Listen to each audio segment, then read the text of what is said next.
Price allot. ஏசாயா புஸ்தகத்தை இயேசு ஏன் எப்பொழுது மேற்கோள் காட்டினார் என்பதை பார்க்கலாம்.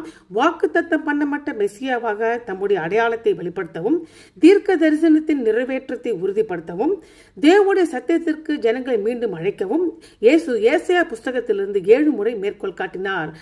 முதலாவது நாசரேத்தூரில் இயேசு தமது முதல் பிரசங்கத்தில் வாக்குறுதி அளிக்கப்பட்ட மெசியாவாக தன்னை வெளிப்படுத்த கர்த்தருடைய ஆவியானவர் என்மேல் இருக்கிறார் என்று ஏசாயா 61ஆம் அதிகாரத்தை மேற்கோள் காட்டினார். ஏனென்றால் இயேசுவே மெசியா, உடைந்த இருதயம் உள்ளவர்களை குணப்படுத்தவும் சிறைப்பட்டவர்கள் விடுதலை கொடுக்கவும் அவர் வந்தார். இரண்டாவது, ஜனங்கள் அநேக அற்புதத்தை கண்டும் அவர் மேல் நம்பிக்கை வைக்காத போது அவருடைய ஆவிக்குரிய குருட்டுத்தன்மையை அம்பலப்படுத்த காதார கேட்டும் உணராதிருப்பீர்கள், கண்ணார கண்டும் அறியாதிருப்பீர்கள் என்று ஏசாயா 6ஆம் அதிகாரத்தை இயேசு மேற்கோள் காட்டினார். அவர்கள் தேவனுடைய வார்த்தை கேட்டார்கள், ஆனால் அதற்கு கீழ்ப்படியவில்லை.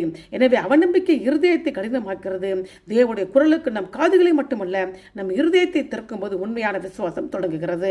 மூன்றாவது, பரிசேயர்கள் தேவனுடைய சத்தியத்தை விட பாரம்பரியத்தை உயர்த்திய போது பாசாங்கத்தனத்தை கண்டிக்க இயேசு, இந்த ஜனங்கள் தங்கள் உதடுகளால் என்னை மகிமைப்படுத்துகிறார்கள், ஆனால் அவருடைய இருதயங்கள் என்னை விட்டு வெகு தொலைவில் உள்ளது என்று ஏசாயா 29ஆம் அதிகாரத்தை மேற்கோள் காட்டினார்.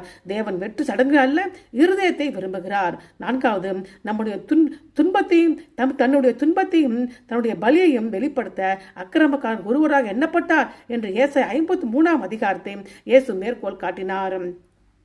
அதாவது, சிலுவையில் அறையப்படுவதற்கு முன்பு இயேசு தம்முடைய சீஷர்களிடம் தம்மை பற்றி எழுதப்பட்டு நிறைவேற்ற வேண்டும் என்று கூறினார். இயேசுவின் துன்பம் ஆகவே தோல்வி அல்ல, அது மீட்பு.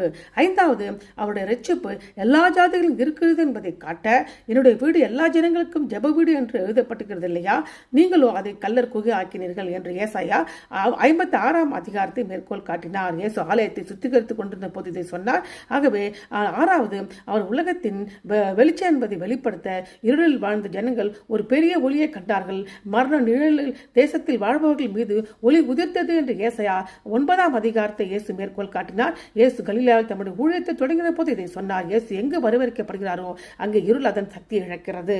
ஆறாவது, தம்முடைய மென்மையான சுபாவத்தை வெளிப்படுத்த அவர் வாக்குவாதம் செய்யவும் மாட்டார், கூக்குரலிட மாட்டார், நியாயத்திற்கு ஜெயம் கிடைக்க பண்ணும் வரைக்கும் நெருந்த நாளில் முடியாமல் மங்கேறிய திரி அணியாமல் இருப்பார் என்று இயேசுவும் ஏசாயா 42ஆம் அதிகாரத்தை மேற்கோள் காட்டினார். தேவனுடைய நீதி இரக்கத்தால் மூடப்பட்டிருக்கிறது. மெசியா அழிப்பதற்கு அல்ல, குணப்படுவதற்கும் மீட்டெடுக்கவும் வந்தார். எனவே ஏசாயா புஸ்தகத்தில் உள்ள ஒவ்வொரு வாக்குறுதியும், ஒவ்வொரு தரிசனமும், ஆறுதலில் ஒவ்வொரு வார்த்தையும் இயேசு கிறிஸ்துவை ஊழியக்காரராகவும் இரட்சகராகவும் ராஜாவாகவும் வலியுறுத்துகிறது.